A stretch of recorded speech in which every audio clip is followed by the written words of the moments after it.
Greetings, it's me, Rich known as Jack, and we are here at Crystal Fractal Comics. They are at Wizard World, and they do some absolutely amazing stuff. They have a whole lot of interesting things that they're going to be telling us about, such as Sleeping Giant, Red Crick, Entropy, Dr. Twilight, and their possible preview issue. And now we are going to be speaking with... Andrew Ardisi. I'm the senior editor for Crystal Fractal Comics, and I also work as a pseudo-letterer, social media manager, and essential jack of all trades. A jack of all trades. As a Rich known as Jack, I can truly appreciate that title. So what would you like to tell us about Dr. Twilight, The Crossing, for example? Well, the Crossing books, they are, it's essentially partially the foundation of our universe. The Crossing books specifically, they're more prequels. They kind of explain the background of how we came to the Zero issue, which is this one right here. Okay. Which is kind of like the jumping on point for our little universe. It's called the Crystal Fractal universe. The elements itself are very much supernatural, mystical. There's some kind of horror elements as well. We are dealing with a world that is very much based on different dimensions, different levels of hell in this case, for which there are 150 levels of it. That sounds like a lot of room for story development. It does, and that's definitely where we'd like to see this universe expand. But the crux of the universe is basically we have a group of sorcerers who come together to enter the first level, which is called the Dream Room.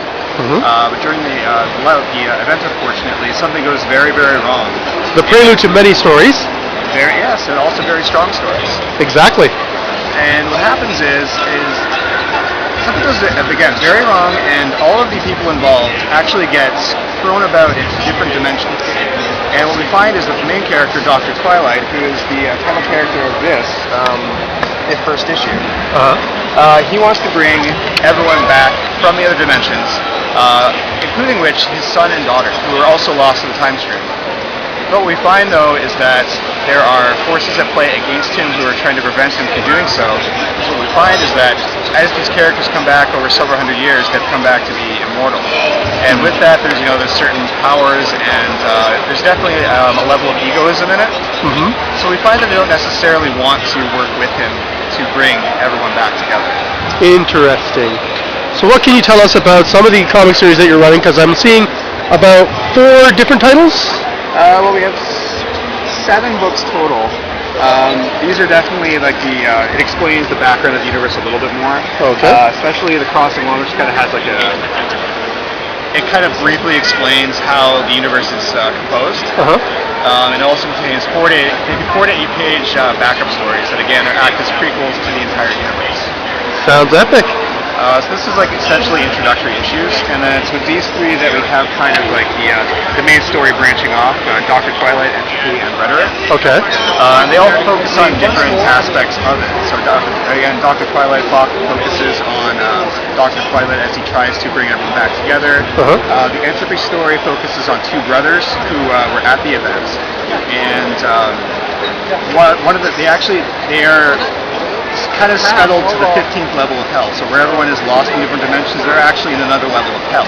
Okay. And that story actually follows one of them as one of them escapes, one is left behind, and the story basically is one brother is trying to get back in to rescue his younger brother.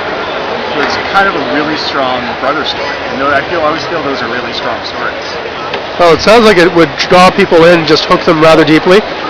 What can you tell us about the Red Crick one? Rhetoric is I know it's hard to explain. It definitely ties into the Zero issue. There's a running theme between all the books. It kind of takes more of a step away from it. All right. It focuses on a young 15, 16-year-old boy in high school. He's like any other. He's got his varying social relationships. He's got a girl he likes. He's got a guy who bullies him. That almost never happens anymore.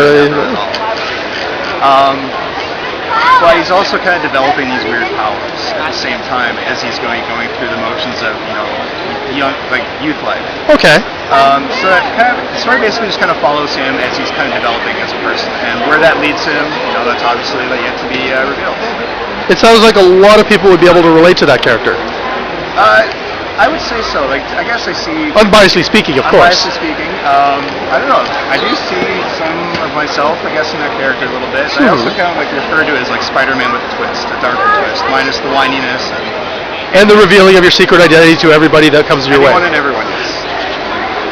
Now, you mentioned something to me about a storyline there that you did called Sleeping Giant. Yes. What can you tell us about that, and why is this such a phenomenon? As with any phenomenon, I don't think you can ever really explain it. Well, if you had to say, what about it called out to you and made it a project that you wanted to do? A lot of it comes just back to, as with any culture, you want to preserve, I guess the sanctity of it. Okay. So in the case of these projects, what we wanted to do is to preserve the specific First Nation band's culture, and while also encouraging youth literacy. And we found with the project that it's been really well received. It's being passed out to schools. It's being sold all throughout Northern Ontario. It's just a project that's been really well received by everyone involved, and we're really hoping to do more projects like this in the future. Sounds very promising. Now, not necessarily continuing that story, are there any other possible mythoses that you might try to expand upon or flesh out or bring up to light to the youth of our culture and so forth? Like specific to First Nations? First Nations or any mythos that might not be well known. There's nothing really in the planning stages in that regard, other than that we're working on to get more First Nations projects done. Okay. So we've been in talks with several others over the past few months, and we are getting things in motion, and we're hoping to have something announced in the near future, for sure. People would have to want to know more about this. Where can people learn more about Crystal Fractal Comics and the amazing products that you're working on? Well, you can find us at crystalfractals.com. Okay. Foremost, and we're also on Facebook and Twitter. All right. So you can definitely check into both of those. They're frequently updated. I try to stay on top of things as best as possible. Excellent. You can go there for links to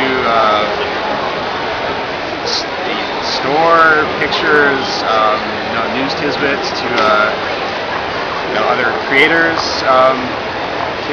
And any interest in news related to us, you can definitely check out there. Sounds absolutely spiffy. So we are here at Wizard World with Crystal Fractal people. They do some amazing stuff. If you're wanting to find out more about this, you know where to check it out. This is Rich Knows Jack signing off. Do do do do do do.